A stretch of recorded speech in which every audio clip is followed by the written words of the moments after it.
আসসালামু আলাইকুম গাইস, আজকে আমাদের বাড়িতে পিঠে হচ্ছে। চুষি পিঠে, এগুলোকে আমরা বলি এঁকে পিঠে। আপনারা কি বলেন কমেন্টে জানাবেন। এখন দিয়ে দিচ্ছি দুধ। দুধটা ভালো করে জাল করে নিচ্ছি, তেজপাতা দিয়ে দিচ্ছি। এবার দিয়ে দিচ্ছি চিনি। এবার দুধটা ফুটে গেছে, এবার দিয়ে দিলাম চুষি পিঠে। এটাকে ভালো করে জাল করে নিব।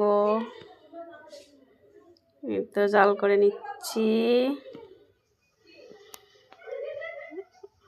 এবার দিয়ে দিলাম স্বাদ মতো লবণ।